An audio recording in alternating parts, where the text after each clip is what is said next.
Hey everybody, welcome to T-Word Cooks. I appreciate you joining. Today, I'm going to show you how to cook a choice grade brisket on your Weber Smoky Mountain. Should be a good one. Hope you stick around.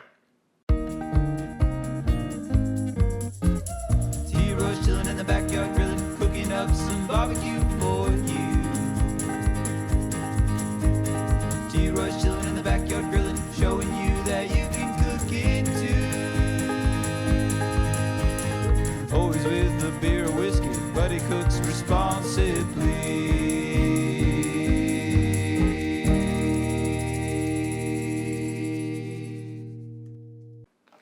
Alright folks, this is what we got today. USDA choice. This is a choice grade brisket. I usually get either prime or some Black Angus brisket, but I had a request to do some choice. So this is what we're working with today. It's about 12, almost 12 1/4 pounds. I like grass-fed beef. I think it gives a little bit more flavor. But talking about briskets, when you go to choose a brisket, try to find one that's got a lot of this white marbling in it. Not the big hunk of fat, but marbling in between the fibers of the meat. That's what you're looking for. You also want to try to find one that's got a real nice flat. If you're not familiar, this is the flat end because it's flat.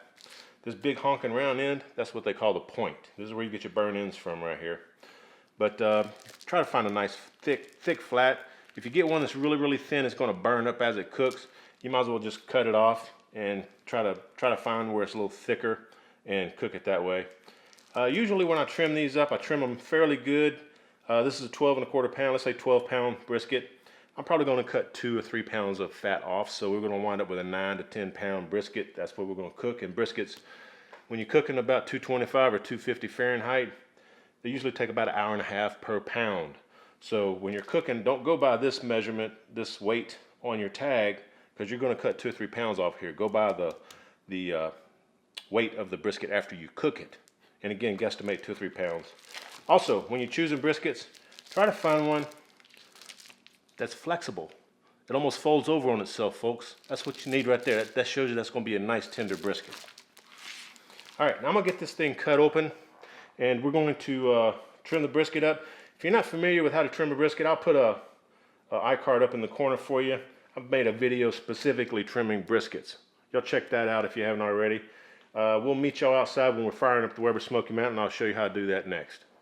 All right, now we're going to discuss the Weber Smoky Mountain itself. I've got the 22.5 inch. I've had mine for about 8 years. I still love cooking on it. When you're getting the coals going, I like to open all 3 bottom vents down here. And to help get you some fuel efficiency in your Weber Smoky Mountain, what I've been using for like the last 7 years or so, I just took the main grate that it came with, this bigger one, and I bought like a 14-inch or so small grill grate just from a local hardware store. Kind of crisscrossed them, and then I've got copper wire that I tied up so that this is not coming off. It's, you know, that'll give you a lot more fuel efficiency because these holes are smaller, and it'll allow your charcoal to sit up above the ash longer, giving you longer burn times. That's the reasoning behind this. Now, in the last year I found a new product. This is stainless steel. It's got a nice handle on it. And y'all check out these holes on the bottom, man. Little bitty small holes. That'll give you even more fuel efficiency. I think I put a full 18-pound load of charcoal in this thing one time and kept it about 250-ish. I think I got like 34 hours, and I've got that on video too when I first got this. This is from Arbor Fabricating. Links will be down below in the description box. Just hit show more for anything you see me use. But I love this thing right here. And also, recently, they came out with this. This is what you use in the center, because when you're doing on Smoky Mountain like this, I like to use the Minion method myself, where you have a bunch of coals around, and you put lit coals in the middle, and the lit coals eventually catch the ones on the outer sides, and that'll give you a lot longer burn time. So I can usually get, in the summertime, maybe 12, 14 hours before I started using this. You know, with that old grate I just showed you, I can get a good 12, 14 hours in the summertime when it's really hot, or about 10 hours in the wintertime when it's freezing. But this is my setup. I'm going to go ahead and load up some charcoal around here. I'm going to light a chimney with about a half full chimney of charcoal, because you don't need a whole lot. And I'm going to put that hot coals in the center. We'll catch y'all back then. Oh folks, let me show you real quick. This is another trick that I use a lot of times.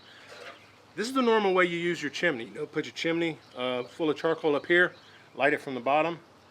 A lot of times, like I said, you don't need a lot of charcoal for that Weber Smoky Mountain to get going.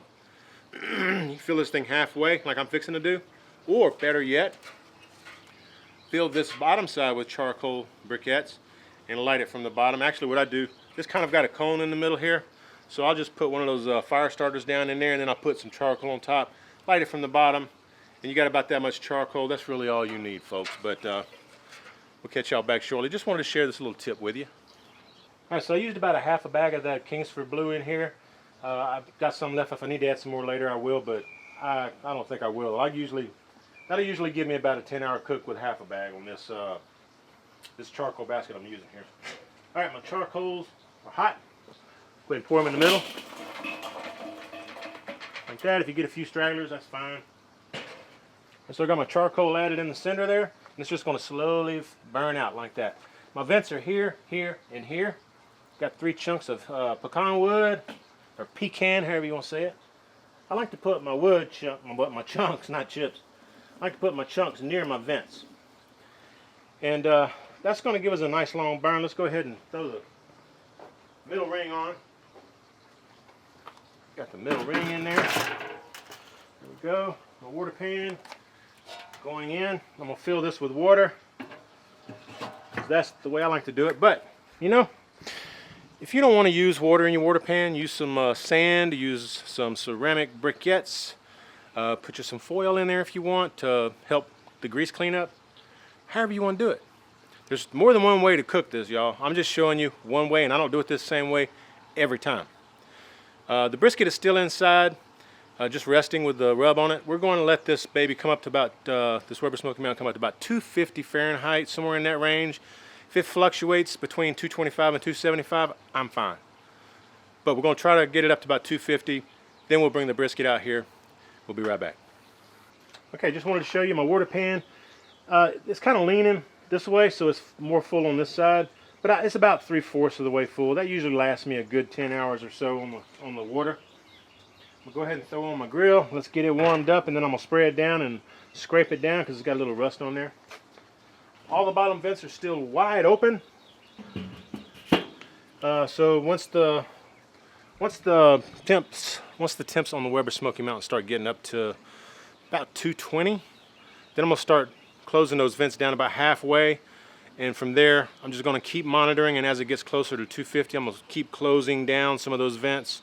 And in hotter weather, it's probably about 65 here right now, but in hotter weather during the heat of the summer, you may actually need to close down one vent totally and just leave 2 vents open a little bit to regulate the heat for the temp that you're looking to cook at. But we're going to see how this one wants to work today. But one thing's for sure, once you get the vent set, it's a baby set it and forget it. So let's go check on that brisket. All right, this is our brisket after we've trimmed it. It looks gorgeous. I cut a piece here that I probably shouldn't have, but it'll be fine, folks. I just kind of want you to see all the marbling in this. This is a gorgeous choice roast. Kind of round these edges here and cut the sides down a little bit on each of the sides. This roundness will help the smoke and the heat flow over it and give it a nice even cook. This decal part right here, I cut all that out pretty much. But I didn't go crazy competition style trimming on this thing. I just wanted to kind of get it backyard barbecue style trim. Here's the other side. I did get a lot of this silver skin off of here, but again, I trimmed a little bit of this, trimmed a little bit here, but nothing major, folks. Just trim it as good or as little, as you want. The main thing is to leave a quarter, maybe 1/8 inch. On this top side, I actually don't mind having this on the point side trimmed down a little bit where it's got some shiners here, because that's going to allow that rub to get in here, and it's going to really give it a nice flavor on this point end. On this flat right here, the flat is what you're concerned with when you're doing a choice roast, because a lot of times your flat will dry out during the cook. Now what I've got here, we're going to inject this one. Got some beef broth. You can use beef stock, water, butter, whatever you feel like. I think this will just give it a little bit of extra beefy flavor and help keep it moist. So what I need to do is transfer this brisket into a pan so that I don't get my injection everywhere. So hang on. I think I mentioned I poured my injection, the beef broth, into this mason jar here. Get you any kind of injector. This is a Cajun injector for turkeys and stuff, but it works for everything else as well. Oh, and folks, if you're having trouble with this plunger right here, put your little oil on here. You can see it's kind of shiny because I just lubed it up with a little bit of olive oil there. Helps it slide much easier. If you want to add any ingredients to your beef broth as your injection, I would stay away from large chunky stuff because these holes in these injection needles are not that big, and you may get them jammed if you try to put some kind of like salt, pepper, depending on how large a chunks it is. But I'm going to inject this whole thing. I'm just going to, you know, go in here. See, it's already skeeting everywhere over here. Kind of hold your hand over it. There we go. I'm just going to go along here, and I'm also going to do the point. So I'm going to wind up doing 1, 2, 3, 4, 5, probably about 7, 7, 7, 7. So about 28 injections, and that should help keep this brisket moist. We'll catch you back and we'll put some rub on it. All right, as you can see, I used almost all of this 14-ounce can of that beef broth. Got a little bit left. And usually what I would do is rub some Worcestershire sauce or some oil or something on here to try to act like a binder. But we got this beef broth on here, so I don't think I need to do that. Maybe put a little bit more up here where it's not really everywhere. And a good bit of this did squirt out. Don't worry about all that. I kind of sopped it up with a paper towel before I turned the camera back on. That's fine right there. There we go. Now let's make us a rub. All right, for our rub, I'm gonna keep it simple for you guys, but you can use whatever rub that you want. Y'all seen me use plenty of rubs on beef in the past. Get your favorite, or just use this simple rub right here. Kosher salt, ground black pepper. I like to throw a little cayenne. You can also put some garlic powder in there. 50-50 mix of your salt and pepper. That's 1, 2. Let's see how far that gets us.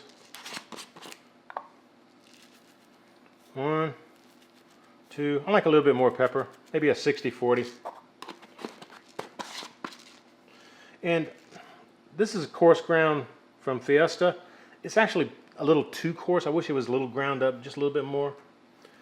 Your cayenne pepper, again, you can skip this. The heat will mellow out the heat. I mean, the fire, the smoke from the Weber Smoky Mountain will mellow out the heat, so it's not super hot.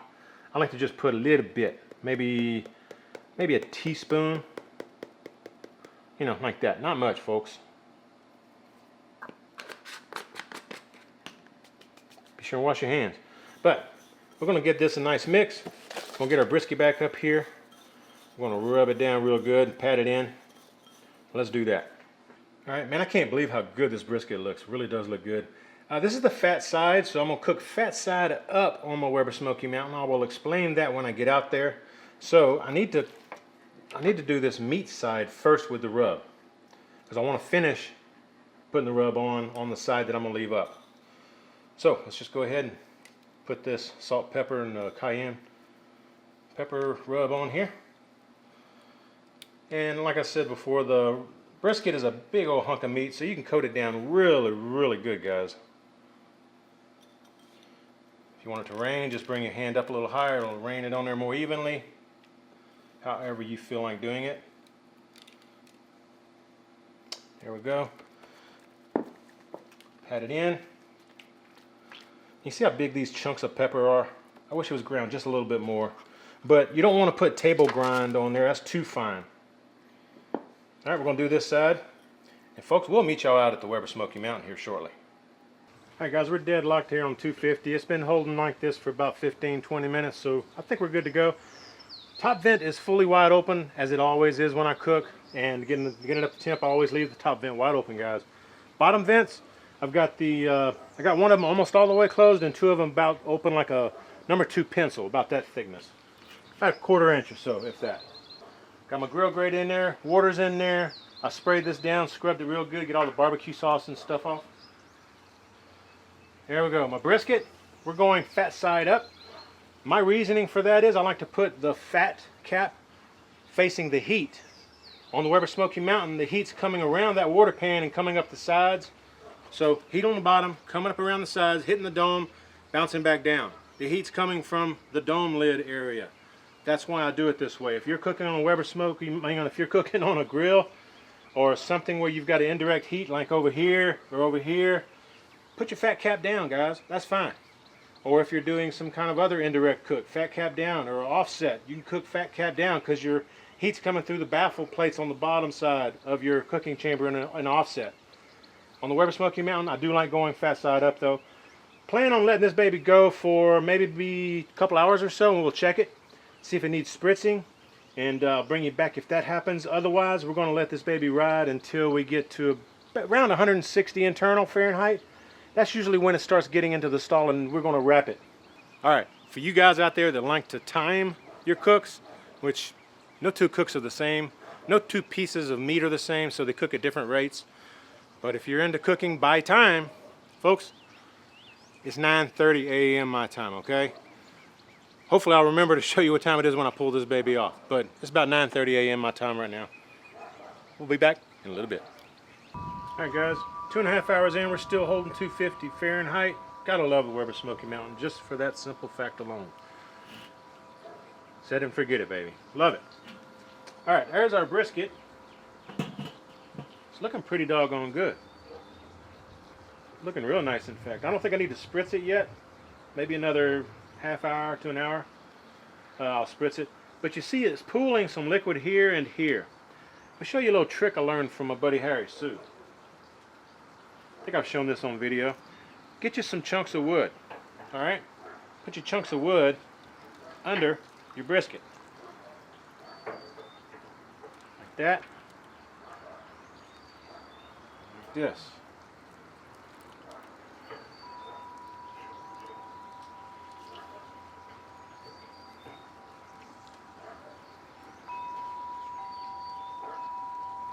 That'll work. Anyway, that'll help that liquid roll off. All right, so what happens is when that liquid just sits and pools on top of your brisket, it keeps it basically makes a spot in the bark. Okay, you're trying to develop bark at this point. So leaving that pool of liquid there, you're not going to form any bark on that section of your brisket. It's not really a downside, it just doesn't look that pretty, okay? Oh yeah, I know what we got to do. At this point, we're going to put some probes, meat probes, and a pit probe on the Weber Smoky Mountain. And folks, I just got this in. Y'all check this out. I got me the new Smoke X4. Is that what it is? Yeah, Smoke X4.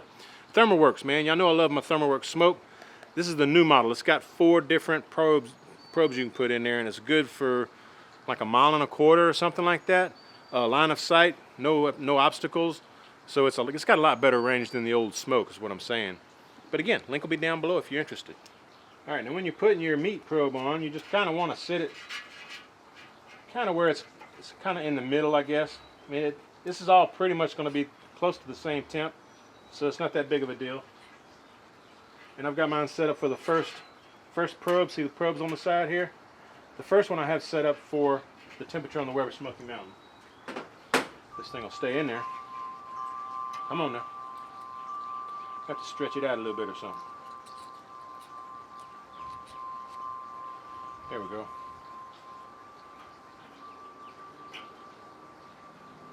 Come on, T-Roy. Oh, well, that's coming loose pretty good. I don't know. I'm going to have to fix that.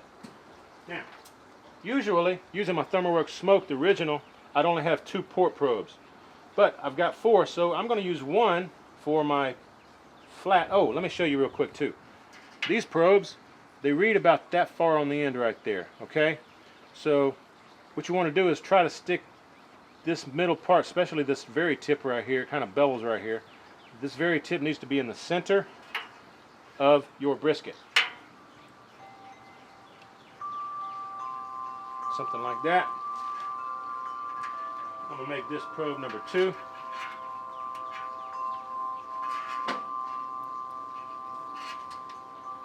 And I'm also going to put a probe in my point down here.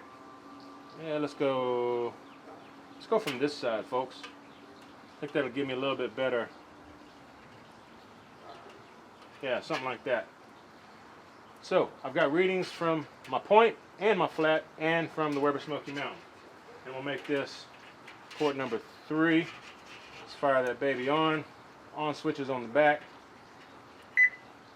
Alright, there we go. So that's what we're looking like right now. You can see I'm temps the point 146, flat 156, the probe's 171 because I've got the lid off. Also, this is the receiver. Got that going on. Let me go ahead and cover this thing up. There we go, guys. It should connect here very shortly, like within 30 seconds or so. And if it doesn't, there's a sync button on the back of the main transmitter. See, it's already synced up, and that's what we got right there. So this thing should get back up to 250 Fahrenheit. We'll keep cooking, and here and again, about an hour or so, I'll go ahead and start spritzing this baby, I believe. We're cooking, folks. Just sit back, chill out, relax, let the Weber Smoky Mountain do the work.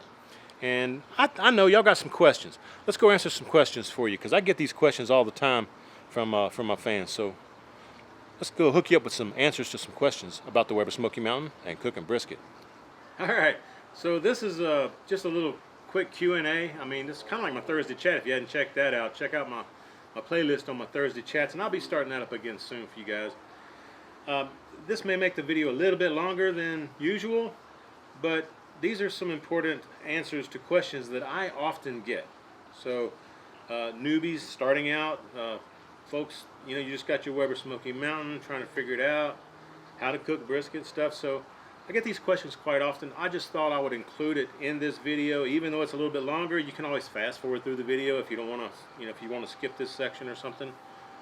But I've been sitting here while the Weber Smoky Mountain's doing all the hard work cooking that brisket, and I wrote down some questions, and I figured I would kind of go through them a little bit and let you hear my thoughts on some of these questions that I get. One of them is, and I probably should have shown this at the very beginning when I was trimming the brisket, but what kind of knife, what type of knife do I use when I'm trimming a brisket? I like to use a knife that is basically a boning or a fillet knife. Not one that's real flimsy. It's still got a little stiffness to it, but it will bend a little bit, and that'll allow you to get around the edges and the corners of the brisket. So a boning fillet knife. Personally, I have one from Dalstrong that I'll include a link down below for you. It's an excellent knife. It's very sharp. You know, it holds an edge really well, and it's reasonably priced. I got it on Amazon. The next question is about smoke ring. A little bit about a smoke ring. A lot of people find that they can't get a really nice smoke ring on the Weber Smoky Mountain. I'm one of those people that have a hard time getting a smoke ring on a Smoky Mountain. Okay. Part of it is because of the design of the Weber Smoky Mountain. Now, smoke ring is not the end of the world. It's just mainly something that you can boast to your friends. Hey, I got a nice smoke ring. It doesn't really do anything to the flavor of the brisket, okay? Now, on the Weber Smoky Mountain, it is difficult to get a smoke ring unless you're just bombarding that meat with smoke, which you don't really want to do because it'll make your meat bitter. Too much smoke on your meat will make it taste bitter. So I don't really worry about it a whole lot. Now, if you want to cheat, you can get you some MSG, or here in the States called Tender Quick, the little small red and white bottle, Tender Quick, it's MSG. Or get you some kind of a rub, a barbecue rub that's got some MSG in it. That MSG will help develop a smoke ring for you, okay? The more MSG you put on it, the thicker the smoke ring. Now, I will say I've tried the Black Ops from Oak Ridge Barbecue, and I think it does have MSG in it. I got a real nice smoke ring once on my Weber Smoky Mountain using it. What about using, let's say you've been cooking for a couple of 2 or 3 hours on, you know, smoking a brisket on your Weber Smoky Mountain, or any meat for that matter, and you notice it's not smoking anymore out of the upper vent. I don't really worry a whole lot about that either. But I will say that once your meat gets to an internal temperature of 140, 145 internal Fahrenheit, it won't absorb any more smoke flavor.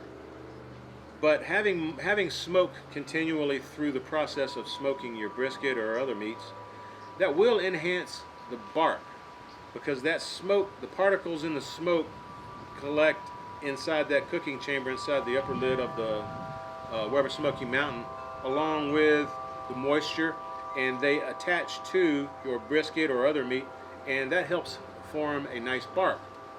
So it's up to you. I would just urge you, don't over smoke the brisket. In fact, this brisket I'm doing right now, the smoke stopped about an hour and a half in, so I added a couple of more chunks in there. I didn't show it on video, but I did add a couple of small chunks just to get a little bit more smoke, because I usually like to smoke for 2.5 hours or so, and then that's fine. The rest of the cook, you're not seeing any smoke coming out of the stack, and I'm fine with that.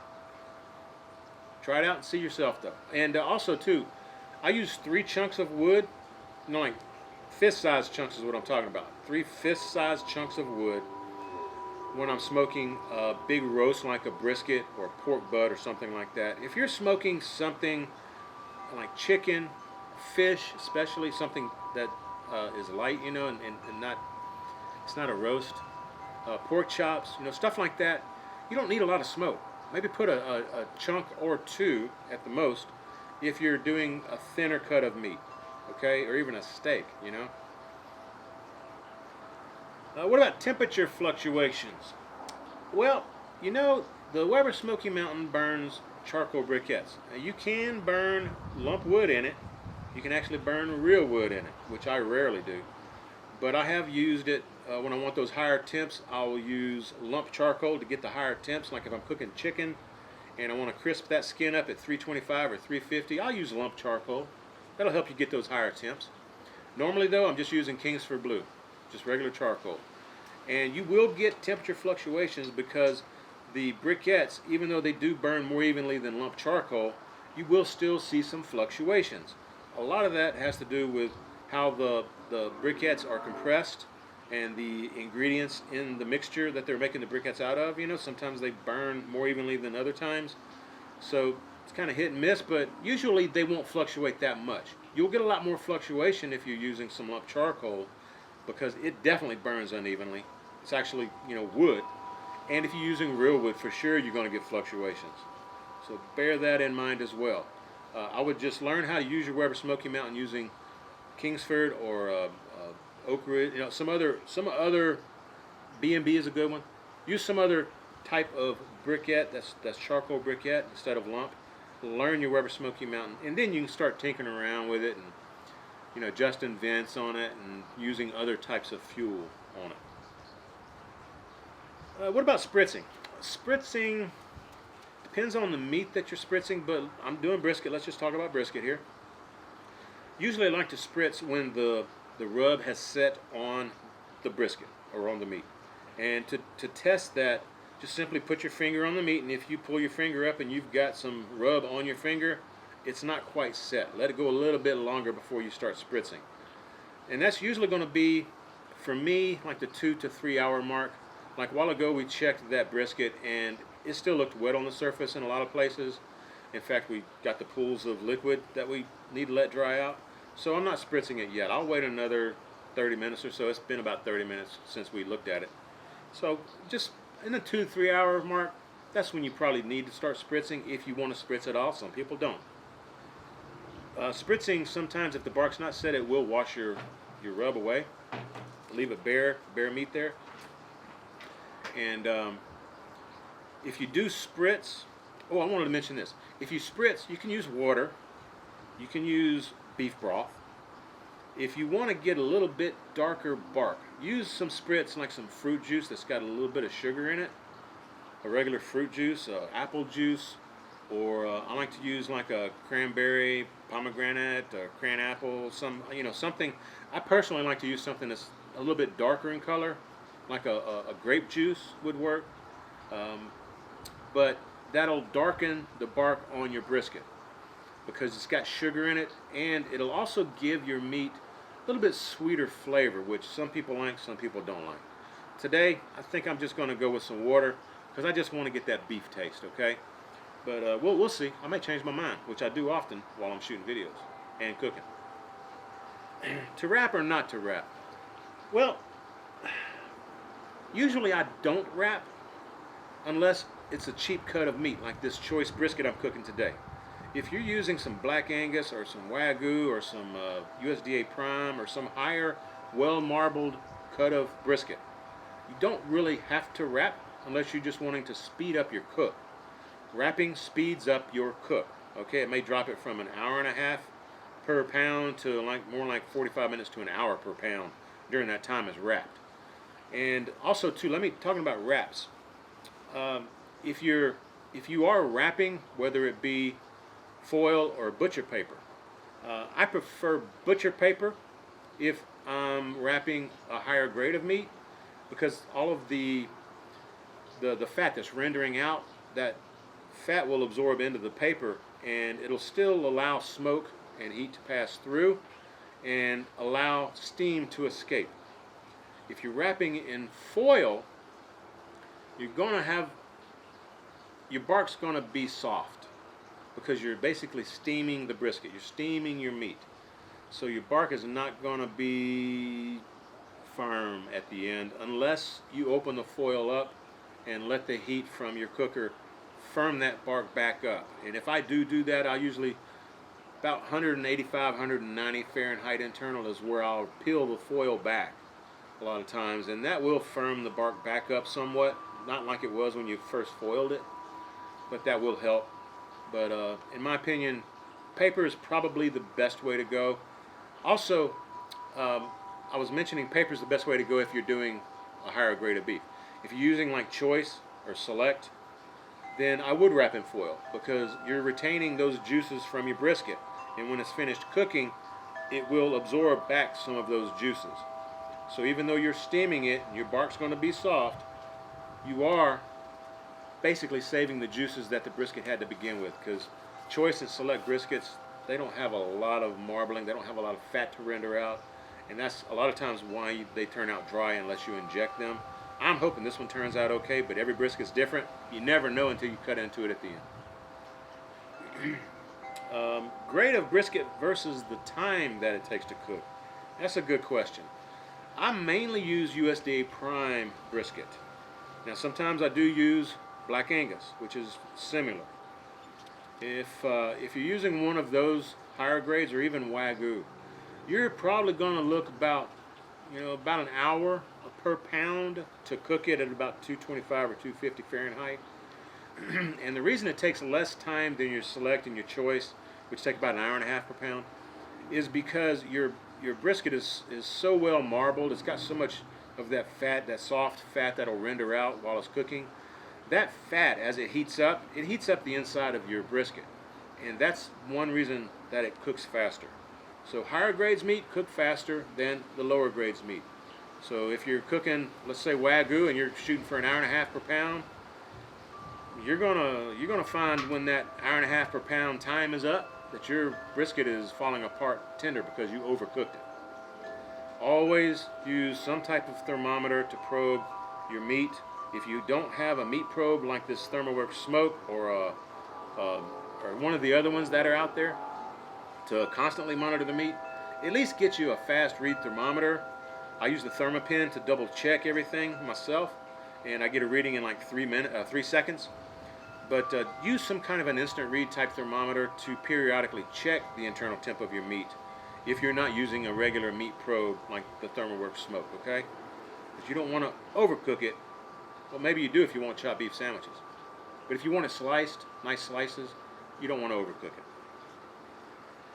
Should you inject with the grain or against the grain? I've tried it both ways. I honestly don't notice that much of a difference. If you're injecting with the grain, supposedly the injection will flow up that grain as it's running through the meat. And if you're going across the grain, you're basically just injecting and it's running through the fibers of the meat, not the fat fiber of the grain. Okay, so it'll work either way. You're still getting injection into the meat regardless. But I would think if you inject with the grain, as that brisket cooks, it tightens up the muscles, the fibers of the meat. And I would think that that would push out a lot of that injection if you just injected in the grain. I haven't tested that, so I'm not 100% sure that's what happens, but logically thinking, the scientific T-Roy that I am, that makes sense to me. trimming the brisket, I talked about using that boning knife or fillet knife, something that's got a little bit of flex to it to help. But why do you trim brisket, especially the decal? That's because the decal area is really hard fat. It's not going to render out. You're going to wind up cutting it off the meat anyway at the end. So why not go ahead and trim it off at the beginning, put you some rub on there in that area, and you'll get a lot better bark in that area. All of that hard fat that's on a brisket, and especially that decal area, it's not going to render out. The fat that's going to render out is some of that fat that's like on the very top surface where the silver skin is, and mainly though the fat that's within the fibers of the meat, the grains we were just talking about injecting. Okay, that has fat. Those grains have fat, and they will render out and help keep your meat juicy, especially if you're using prime, Black Angus, Wagyu, some higher quality meat.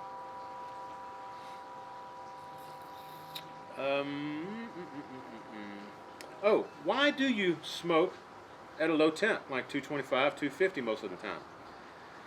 Because that low, slow temp allows the fat to render. Okay? If you're cooking at really high temps, like I've done a hot and fast brisket, if you're interested, I'll put it up here for you. Hot and fast will work, but hot and fast will squeeze out all of that juice. Not all of it, but it'll squeeze out a good bit of the juice that's in your brisket most of the time, because you're cooking it so hot and fast that it doesn't give time for that fat to render. If you're cooking low and slow, 225, 250, even 275 is pushing it a little bit, but mainly around the 250 range Fahrenheit. If you're cooking low and slow, you are allowing that fat to render out naturally on a low heat. It'll take its time to render. That's going to give you the juiciest brisket in my opinion. So, and the same thing with pork butt. It's been a while since I did these Q&As. I need to get back into putting my training wheels on and get back doing some Q&A for you guys, huh? Thursday chats. All right, what about if you put meat on the middle rack in the Weber Smoky Mountain? That's one I get quite often. First off, think sanitary. All right, don't put chicken over beef. Don't put chicken over pork. If you're cooking with different meats, put your chicken on the middle rack, because it will just drain the grease drippings down into your water pan, drip pan, and put your meat or pork on the top rack.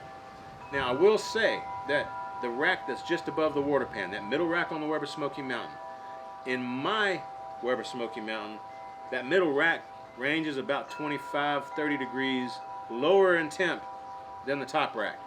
And a lot of that has to do with because I've got meat on that upper rack, and as I mentioned, why I'm putting the fat side up, the heat comes up from the sides of your Weber Smoky Mountain, hits the lid, bounces back down onto that top rack where your meat is.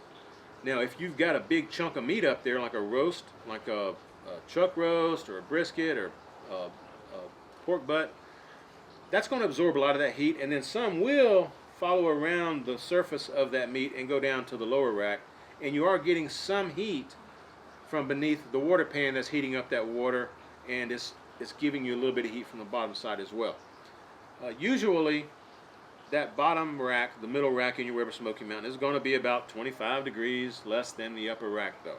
So bear that in mind, and that should allow you to help plan your cook. A lot of times if I'm doing something and it's going to take a while to cook and I want it on that middle rack, I'll put that on before I put anything on the upper rack. So I hope that helps you. If I didn't answer all of the questions that you had, and I'm sure I didn't, please ask them in the comment section down below. I'll get to those hopefully and be able to answer those questions individually. But again, I just want to throw these questions out there because it's questions that I get quite often from you guys. And since this is like a tutorial type video, I thought I would include that. And again, if you need to, just skip through the video, man. That's why I'm leaving this one long for you guys so y'all can watch what you want. I'd rather include too much information than not enough information.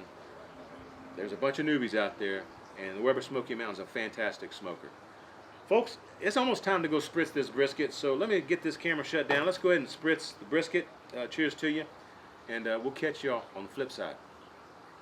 Alright folks, see my thermometer here is still reading about 240 actually.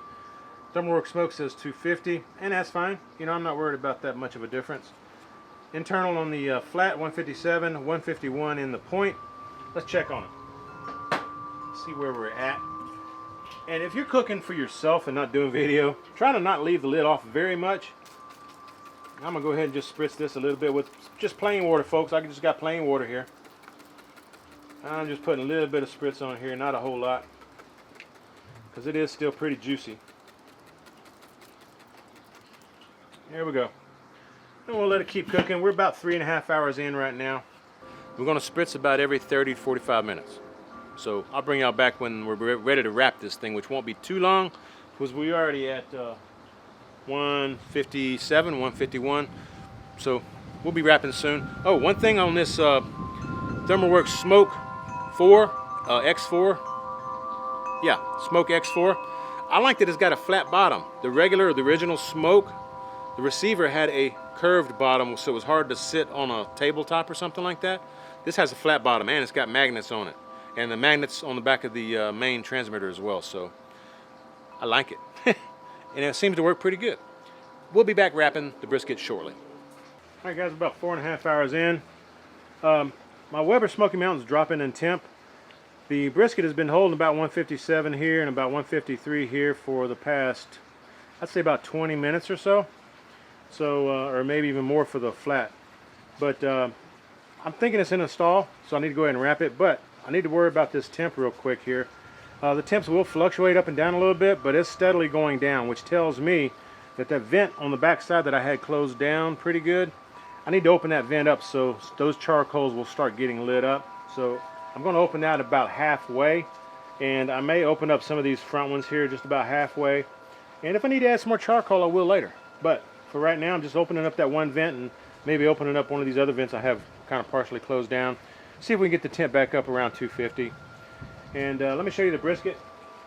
The brisket's looking mighty fine, y'all. Check that out.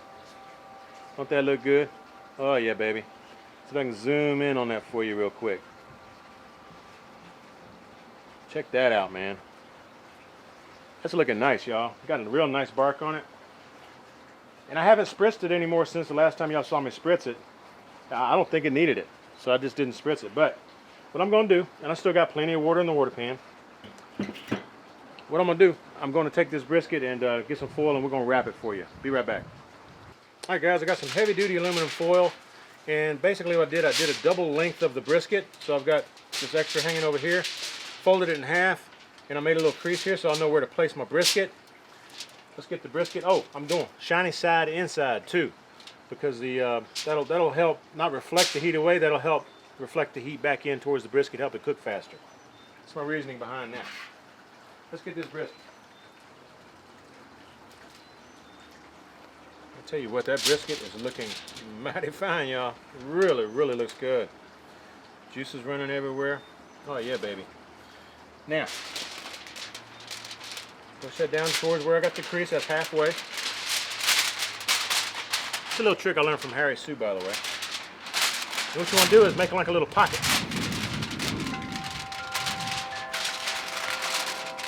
Like this. Sorry it's so windy out here for you, but you got one end that's closed. You're going to seal up this other side. You're going to seal up this other side. So we just form a little pocket.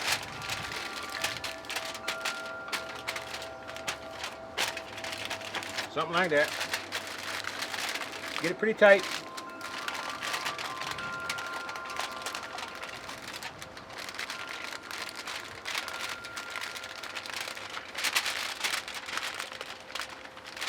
There we go. Hold the bottom end back in there. And I'm putting this back on the same way that I've had it. I had it fat side up, so that's how we're going back in. And again, you want it, the tighter that you can get this in the foil, the less it's going to steam. And if you want, you can throw a little bit of a juice or broth or water in here, just to give it a little extra juice in there. Doesn't take a lot. And then finally, close up this back side. And if you're not using heavy duty foil, get you 2 layers of this. You don't want this ripping and losing all your juice. I'm going to put it back on. At this point, I don't think we need wood anymore.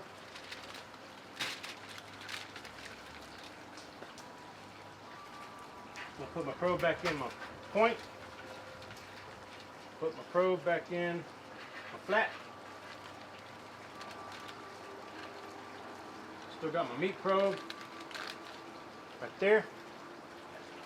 Put the lid back on, maintain 250-ish, and we'll let it keep cooking, folks.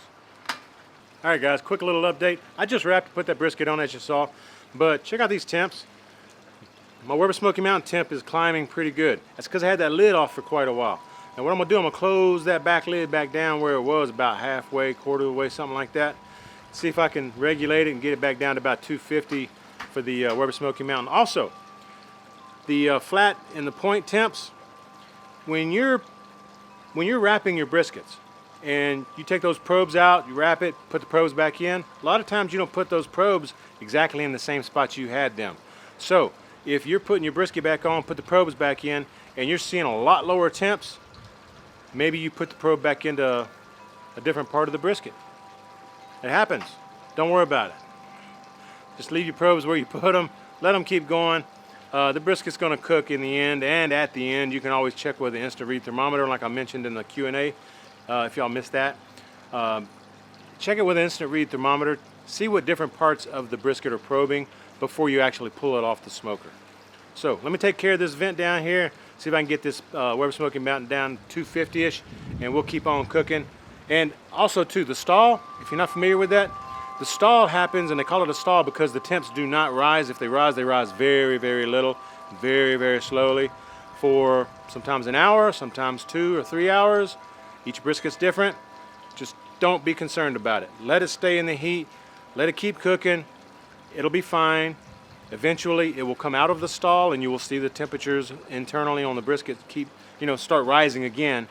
And then you need to check it when it's about 198, 200, 205 internal. Check it around those temps and see where it's at. I like to check it about 198 or 200. In fact, I got this set for 200, just so I can see how tender the brisket is when I probe it. It may need to go longer. It may be ready. But around 200 is usually when it's getting close. So instant read thermometer at 200. Hope that helps everybody out there. We'll catch you back when we're getting close to 200. All right, folks, my alarm just went off. We're still holding 250, not 240 here. That's fine. But my flat just went off 200 degrees. Hopefully y'all can see that. And the point is behind. Excuse me. Point is a little bit behind. And let me get you up here where I can see you. Talk to you just a minute. That usually does happen where the point and the flat are not the same temp. That's why I put 2 probes in there. They're 2 different muscles, guys, so don't think they're going to cook at the same rate. Plus the flat it's kind of thin. It's like a steak. Think of it as a steak compared to the point, which is like a chuck roast. It's thick, so it's going to cook slower usually.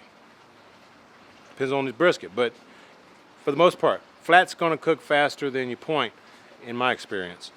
But let's actually use a thermopin from Thermoworks to check the internal temps of the flat and the point and see how close it is to what these things are reading.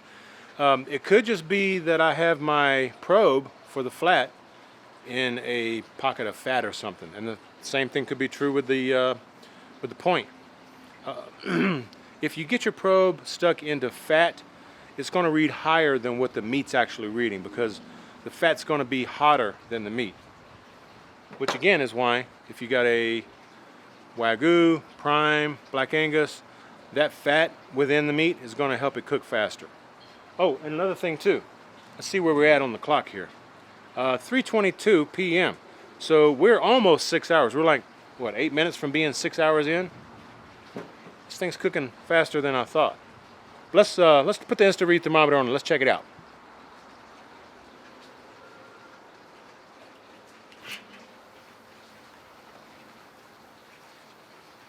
All right, I did rotate this around just a little bit. This side over here, the coals, is where I opened up that vent, and I wanted it to be a little hotter on the point, so I just flipped this around just a little bit. Let's check out, see where we're at here. That's reading 179. Reading 180, 179. Okay, so that's pretty consistent right there. 177 on the Thermalworks Smoke. And still reading 200, fixing to hit 201 on the flat. Let's see what the instant read's reading on the flat. Now see there, 194, so it's still got a little bit to go.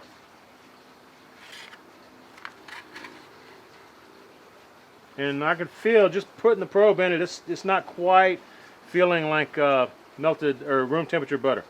So I still got a little bit to go. It's reading 202 right there, but it's still kind of tight. How's this feeling? I forgot to, that's still pretty tight too. What you want to do, you can tell this is done regardless of the temp. I mean, this may not be totally done until it's, heck, 212, 215, 220. I've had one go 225 one time before I pulled it. But you can always tell if you get you an instant read thermometer when you're probing it. See how tender the meat is as you're probing it. If it's the probe like going through, if the probe acts like it's going through room temperature butter, then that's done. All right, so we're gonna put the lid back on this baby. We're gonna let it keep cooking. So now I have kind of an idea of exactly what my instant read thermometer was saying. I can kind of watch this and tell where I need to go. So 194, 195 on the flat. I know I need to go, you know, about another 8 degrees or so, maybe 10 degrees. We'll check it again. And of course the point still needs to go a little bit longer. But we'll keep probing until it gets tender. In fact, I'll bring you guys back when it is probing tender before I pull it, okay? That way I'm not lengthening this video any more than it is already. So hope you understand. And we're still maintaining 250 on the Weber Smoky Mountain. Gotta love that Weber Smoky Mountain. All right, folks, I think it's about time to pull this brisket. Now check it out. We are 5:29 p.m. my local time. There you go. That's it's right at 8 hours if my math is correct. So we put it on about 9:30 this morning. It's 5:30 now. Let me show you the temps. Of course, the Weber Smoky Mountain, I think she's running out of charcoal. And when it's running out of charcoal like that, just open your vents, folks. You know, straightforward, right? Give it more air, get you more heat. Oh, also, let me tell you real quick. About an hour ago, something like that, maybe an hour and a half ago, I took my fireplace poker right here, and I opened up the front door on the Weber Smoky Mountain, and I just kind of stirred the charcoal a little bit, knocked some of that ash off of it, and then I threw in like another 12 or 15 briquettes, because it was down to about 145 or so on the Weber Smoky Mountain, and that gave it more heat. Of course, when you do that, you want to put those vents back where you had them when it was reading about 250 earlier, you know, otherwise, just adjust your vents as you need to. How about that?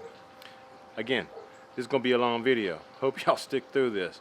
There's a lot of information, man. A lot of you guys out there, you've never done this before, so I'm trying to do what I can to help you out. So hope you're enjoying this. Hope you watch it all. Get a lot of information out of it. But anyway, I told you about 210 on the flat. We're going to probably get ready to pull this thing. I want you to notice the flat 209 and then the point 202. So that's a 7-degree difference. Now when I showed you earlier, that was like what, 25-degree difference? So the point's catching up to the flat. And I think this thing's about ready to pull though.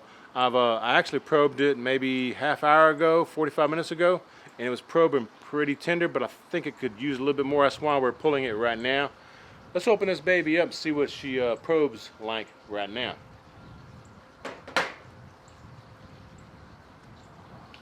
All right, here we go. Watch out, little Fifi.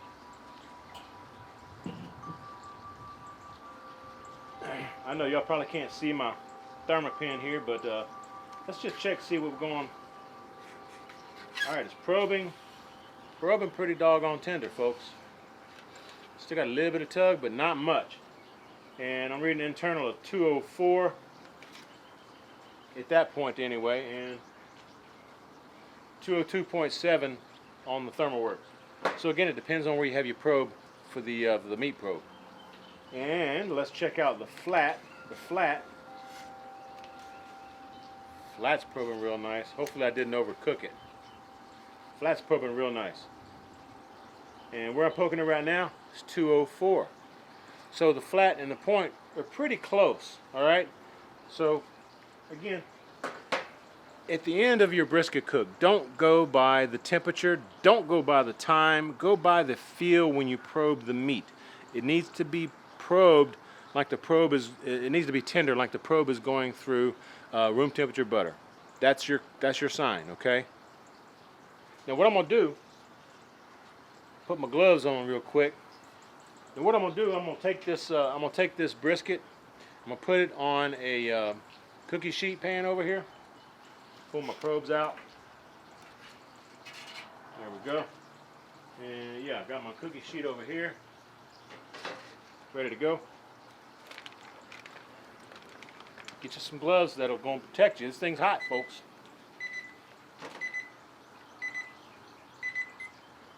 There we go. My alarm's going off. All right. Let me bring you in closer. Hang on. Now when you first pull this thing off, what I like to do, I like to open this foil packet up, and that'll release some of the heat. And I'll leave it open for, maybe, well, that thing smells good, y'all. I like to leave it open for maybe, I don't know, 15, 20 minutes or so. Let some of that heat escape. That way you're not overcooking it any more than what you already have, if you have already. Y'all check that out, folks. Beautiful bark, beautiful color. Ooh, that thing's tender. Holy cow. All right, we're gonna let the heat vent for maybe, like I said, maybe about 15 minutes or so. And at that point, I'm gonna close it back up. We're gonna let it rest in the foil for another hour at least. I like to go anywhere from an hour to 2 hours before I start slicing it. And what that does, that allows the brisket to absorb the juices that are in the foil or in the paper or whatever. Just let that thing rest a little bit. We'll catch y'all back here in probably a couple hours. All right, guys, it's time to cut this brisket up. It's been resting for a couple of hours. I'll give you a little close-up of it. There you go. That's what we're looking at, folks. Y'all check out the color of that bark. I love me a nice dark bark. Goodness gracious. Hope y'all can see that. Holy moly. Let's cut this baby up. See what it looks like on the inside. Alright guys, I'm fixing to cut this brisket up. I wanted to show you real quick. This is the Gladiator series of the Dalstrong knife. And you can see how flexible. I mean, it's not super thin, so it has some flex. But it's not, it's more stiff than it is flexible, put it that way. This is what I use to carve my briskets with, okay? This is what I use to trim them up. Love this knife. I've had this probably about a year or so. And folks, I just got a new knife in. Again, Dalstrong. Y'all check this out, man. This is the Shogun series. And y'all check, it's a chef's knife. But man, check out that, that little curve on the end. I like that. Can't wait to check this baby out. I just got it in yesterday. We're gonna check it out. Let's go ahead and cut us up this brisket. I'm gonna tell you what. I'm gonna cut it in the middle. Cut this baby up in the middle right here, and then we'll separate it and we'll take a look. Oh, got a little bit of smoke ring from a Weber Smoky Mountain. Check that out, guys. A little bit of smoke ring up here. Not a whole lot, like I said. And your Weber Smoky Mountain, let me get you a little closer. Weber Smoky Mountain don't give you a whole lot of smoke ring unless you got some MSG in the rub or put it on there yourself. Well, let's set this point to the side. You can see the point muscle here. You can see the flat muscle here, and you can see it's dripping too, man. It's dripping really, really good. All right, now when you're slicing the flat section, well, I cut that one a little thick, but you want to try to go with like a pencil thickness, you know. See if I can do this again.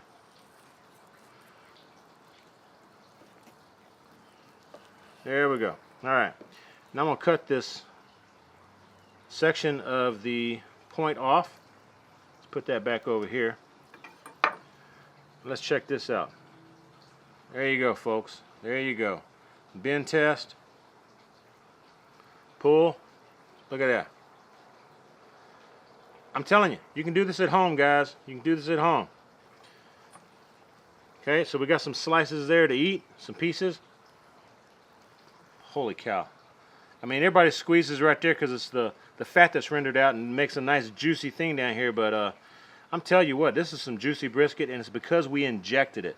You can get juicy, choice, USDA choice brisket or select brisket if you inject. That's what you need. Now, let's check out some of this point. My hands, hang on, let me wipe my hands real quick. I was going to mention earlier, I forgot to mention, you can actually take and separate the point and the flat. You can see they're separated here. You know, you can take and, as you're trimming it, separate the point and the flat and cook them separately if you want. That's fine. Usually here in Texas, we leave them whole like this. Some restaurants do split it up, but what I like to do, spin it this way so y'all can see the whole thing there. There you go. The grain on the point runs this way. The grain on the flat kind of runs at an angle. So ideally you want to slice across the angle. I just cut cross because that's how they do it. But ideally you want to cut across the grain. Now, on the point again, running this way for the grain. You want to slice across. I'll just go across this way. And the point itself, you want to cut some thicker slices. Like back in the old school, you want to do some jumbo size thickness. Jumbo pencil thickness, okay? Like that, guys, all right? I don't know if you can see the difference in the thickness. Well, not a whole lot of thickness. Old T-Row needs to tighten up his game. All right, let's cut some more. Let's cut this a little thicker. There you go. That's what I'm talking about right there, baby. Nice, juicy. Hopefully y'all can see that juiciness in there. See it sheen, see that shine. That's good stuff, man. Wipe my hand again. You don't want to be handling a knife with greasy hands, folks. That's not good. All right, here we go. There we go. And again, see, this is your flat muscle. This is your point. I'm going to cut this up a little bit. We're going to give each of these a taste. And man, I'll tell you what, this is going to be some fine eating right here. Oh yeah, baby. I want some of this edge right here because I like the bark myself. All right, I'm going to go with this one right here. It's got a nice edge of the bark on it right here. Come on now. Don't let that fall down and my dogs get it. All right, so that's what we're eating right there for the point. Let's cut this piece right here. Let's get us a little bit of this flat. I'm gonna go with, yeah, I'll go with this end right here. That'll work. Let's give this a taste. Man, I tell you what, it smells fantastic out here. And don't forget, you can do this yourself on your own Weber Smoky Mountain. Just follow the instructions in this video and you can do it yourself. You can impress all your friends, your family, neighbors. You know, you light up your Weber Smoky Mountain, you're gonna be driving your neighbors nuts anyway. All right, first off, let's taste some of this flat. The flat usually is kind of dry, but we injected this. You know, you inject if you're using choice or select. If you're using a higher grade beef, you don't necessarily have to. You can, but you don't have to. But let's give this a try. See what it's like. Very tender, picking up the hint of smoke, okay? And on a big roast like this, a big brisket or something like, or a pork butt, you can use those stronger woods, the hard woods, like your oak, your hickory, mesquite if you want. You can also use the fruit woods. Fruit woods have a milder flavor. I personally like pecan, and I know a lot of you in the past have said, sounds like I'm saying pine, because I say pecan so fast, and I'm from the south, that's how we say pecan. But a few up north, I guess, pecan. There you go. But I'll tell you what, man, that flat's pretty doggone good for coming from a choice brisket. And the cook, this cook took a lot less time than I thought. I mean, it took, what, 8 hours? And it must have been because old T-Roy picked out a really nice marbled and very tender brisket. So keep that in mind as well.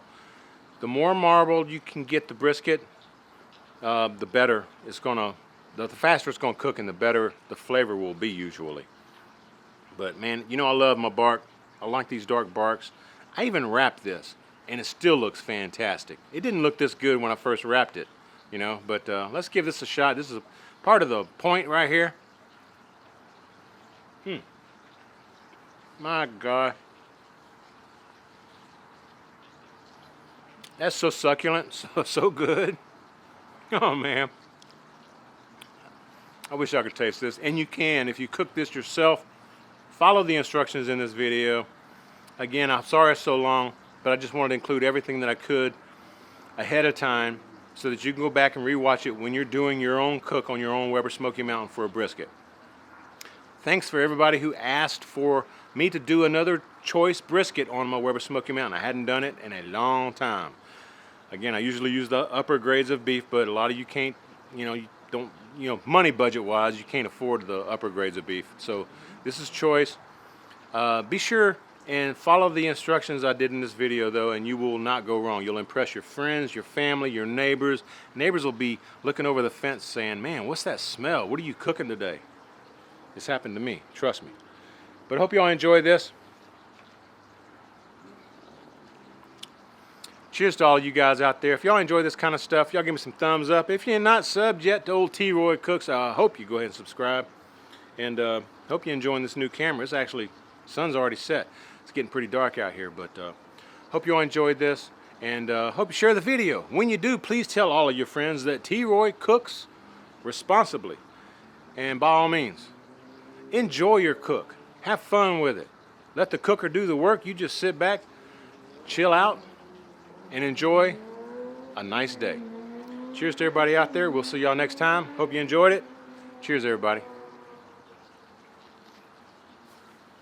I'm telling you, that was good. Real good.